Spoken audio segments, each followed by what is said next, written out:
Professeur d'économie à l'université Bar-Ilan. Alors un mot d'abord sur ces bons résultats. Fitch établit donc pour Israël une perspective positive alors qu'elle n'était que stable jusqu'ici. Il relève sa note souveraine à A et A+. Tout va bien dans le meilleur des mondes? On se retrouve à A avec Fitch, on se retrouve à A+, avec Moody's et S&P. La situation court terme est bonne en Israël, elle est bonne en fait dans le monde entier. Il faut savoir aussi qu'en Europe, la Grèce et l'Espagne ont vu aussi leurs notes remonter, c'est-à-dire qu'après la grave crise 2008-2009, on se trouve actuellement dans un moment un peu meilleur. La crise est derrière nous? Cette crise-là est derrière nous, mais maintenant on aura un autre problème à plus long non pas à court terme, mais plutôt long terme, c'est que la raison pour laquelle tout va très bien, c'est les liquidités. Si vous regardez la politique des États-Unis, de l'Europe et aussi d'Israël, les taux d'intérêt sont vraiment au plus bas, et donc on a augmenté la liquidité. Et ce problème-là, c'est la raison pour laquelle vous voyez d'ailleurs les actions monter. Vous voyez, c'est parce que les gens finalement ont de l'argent. On pensait qu'ils allaient augmenter leur consommation beaucoup plus. Eh bien non, les gens préfèrent tout simplement acheter dans le stock market. Une intervention trop forte des banques centrales, c'est ce que vous nous dites? D'une manière probable. Vous savez que c'est ce qu'on pense à propos de Bernanke, qu'il a peut-être agi un peu trop. Mais maintenant, le problème, c'est quand vous avez agi de cette manière, comment vous allez réduire? Et on a Janet Yellen. Travailler la planche à billets, c'est possible? Ce sera obligatoire, mais la question, c'est comment vous le faites sans avoir un espèce de retour d'une certaine récession. C'est ça vraiment tout le problème. Alors un mot du déficit budgétaire en Israël. À la grande surprise, il sera inférieur à celui annoncé par le ministère des Finances lui-même. Comment Israël est parvenu à un tel exploit? C'est exact. Alors d'abord, il y a eu une politique d'augmenter les impôts. Nous avons eu la TVA qui a augmenté. Il y a eu aussi la politique de faire quelques téléphones et demander à des grandes compagnies de prendre la décision de payer leurs impôts alors qu'ils n'en étaient pas vraiment obligés.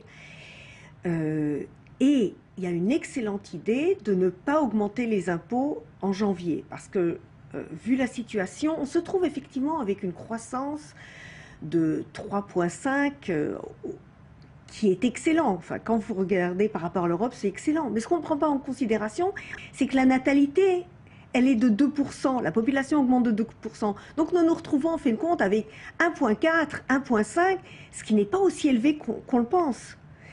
Et donc, la situation... Les chiffres sont biaisés? Non, non, les chiffres ne sont pas biaisés, mais quand on les présente, on ne les présente pas tels qu'on devrait le présenter. On ne devrait jamais présenter le taux de croissance tel qu'il est, mais le taux de croissance par population. Et notre population augmente beaucoup plus parce que nous savons très bien que le taux de fertilité en Israël est très élevé. Alors un mot du taux de chômage. Lui aussi, en Israël, il atteint son niveau le plus bas pour le mois dernier, 5,9%. Le taux de chômage en Europe, on le sait, est à son niveau le plus haut depuis la Deuxième Guerre mondiale. Un Européen sur 8 n'a pas de travail. En Israël, c'est un Israélien sur 17 seulement qui se retrouve sans emploi. Comment vous expliquez cette différence ? Alors, la grande différence, c'est qu'effectivement, nous n'avons pas eu le problème de l'Europe qui avait un euro trop fort pour la plupart des pays et qui a donc complètement bloqué leur économie. Nous avons quand même cette augmentation de natalité fait en sorte qu'il y ait une augmentation de la demande. Donc, c'est quelque chose de très positif. Puis, nous avons un petit secteur qui réussit très bien, c'est le secteur du high-tech. Est-ce que le vent pourrait tout de même tourner en Israël? Les dernières semaines ont été marquées par plusieurs vagues de licenciements, d'entreprises qui ferment leurs portes. Est-ce que ça va changer en Israël? Je ne pense pas. C'est-à-dire, je pense que là, vraiment, c'est du très très court terme qu'il y a certaines compagnies. C'est vrai que la Banque d'Israël pense que peut-être ça va un petit peu augmenter. Je ne pense pas que ce soit ça le problème d'Israël. Le problème d'Israël, ce n'est pas le chômage. Le problème d'Israël, c'est vraiment le problème de la productivité. Et c'est la raison pour laquelle les classes moyennes ont du mal. Alors pourquoi les classes moyennes n'en bénéficient pas de tous ces bons résultats de l'économie israélienne? Mais parce que justement, la productivité de l'économie n'est pas assez élevée. Elle se place dans des très petits secteurs qui, eux, vont très bien. Et alors, vous avez effectivement l'augmentation des classes qui ne sont pas moyennes, mais qui sont au top. Vous avez les élites qui, elles, y gagnent. mais ça ne peut pas passer aux classes moyennes parce que notre productivité n'est pas assez élevée. Quelques chiffres, hein, juste pour que nos téléspectateurs comprennent bien où en sont les classes moyennes. Aujourd'hui, 50% de la classe moyenne a décidé cette année de ne pas aller chez le dentiste. Un tiers des classes moyennes a décidé cette année de se passer d'électricité ou d'air conditionné. Comment on est arrivé là? Oui, alors là, écoutez, ce sont des données, sur les données, c'est toujours un problème. Ce sont des questionnaires, vous n'êtes pas toujours sûr que c'est très très fiable. On voit quand même que les familles normales, où les deux parents travaillent, ont du mal à finir le mois. Ont du mal à finir le mois, mais elles le finissent quand même, et on a une impression quand même, quand vous regardez par rapport à l'Europe, vous avez l'impression que c'est un peu bloqué, et d'ailleurs, c'est pour ça que le taux de natalité est si bas. Les gens n'ont pas d'enfants, ayant peur pour l'avenir. Ici, les familles ont peut-être des difficultés, mais elles ont 2, 3 enfants et d'autres familles en ont même un petit peu trop. Quand vous passez le 10 enfants par famille, comment voulez-vous pouvoir finir le mois? C'est pas possible. Il y a un problème en Israël aussi quant au droit au logement. On voit que de plus en plus d'Israéliens ne seront jamais propriétaires, sans parler des critères très sévères pour les crédits immobiliers. C'est un vrai problème pour les classes moyennes. Oui, vous avez tout à fait raison, mais ça c'est vraiment ça c'est un problème qui est nouveau, qui est vraiment lié au problème monétaire du fait que les taux d'intérêt étaient trop bas et qui a eu un début de bulle qui a été quand même arrêté, mais il y en a eu un début. Ça c'est un problème qui devrait être vu au niveau du pays, au niveau du gouvernement. Est-ce qu'on peut dire, Élise Brézis, que les classes moyennes payent le prix de cette sécurité économique israélienne? Vous parlez de sécurité de la défense, c'est vrai que nous avons les dépenses de défense que d'autres pays n'ont pas. Mais je ne crois pas que ce soit ça vraiment le problème. Le problème, c'est que nous avons ici les gens ne sont pas tous avec un niveau de capital humain suffisant pour vous permettre d'avoir un niveau de productivité. Vous avez des gens, comme par exemple les ultra-orthodoxes, qui n'étudient pas du tout, qui ne savent même pas l'anglais. Comment pouvez-vous vouloir donc que l'économie continue à se développer? Il faudra là prendre des décisions certaines. C'est pour ça le court terme a l'air merveilleux. Quel genre de changement? Le moyen terme, obliger l'éducation, obliger l'éducation. Sans ça, on n'arrivera pas à se développer.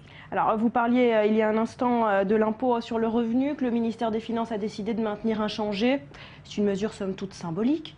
Ah non, pas tellement. Ça va changer sur la fiche de paye des Israéliens quelque chose? Écoutez, ça ne va pas changer puisqu'ils n'auront pas vu l'augmentation. Mais on sait que l'augmentation de l'impôt sur le revenu a des effets très négatifs sur la décision de travailler, sur aussi combien vous allez permettre aux impôts de vraiment savoir ce que vous travaillez. Donc je crois que c'était une décision très très bonne. Pour aider ces classes moyennes, le ministère des Finances n'aurait pas dû s'en prendre à la TVA plutôt. On sait que les classes moyennes croulent sous la vie chère. Oui, mais c'est pas les classes moyennes, c'est pas tellement la TVA qui pouvait aider. Je crois que justement les classes moyennes relativement ont un salaire qui est déjà relativement imposable à presque 30%. Donc le fait de pouvoir baisser de 2%, parce que ça devait augmenter de 2%, le fait que ce sera baissé de 2%, ça me paraît une décision très bonne. Alors pour vous, par rapport même aux pays européens, entre laisser-faire et interventionnisme, Israël a fait le bon choix? Je crois qu'Israël se trouve dans une bonne... les décisions sont bonnes. Quand vous regardez surtout par rapport à la France, alors là, vous savez exactement ce qu'il ne faut pas faire. Vous voyez très bien l'interventionnisme à chaque moment, le fait que ça bloque complètement l'économie. On se trouve ici avec une position beaucoup plus libérale. On a des problèmes, c'est évident. Il suffit de voyager en Israël pour comprendre le fait qu'il n'y a pas assez d'infrastructures. Les autoroutes sont vraiment, à certaines heures, complètement bouchées. Il faudrait beaucoup plus de trains, il faudrait investir plus. C'est vrai. Mais en fait, il faut regarder d'où on est parti. Et donc, de ce point de vue-là, je suis optimiste. D'un autre côté, ce qui me fait très peur, c'est le capital humain. Merci beaucoup, Élise Brézis. À suivre.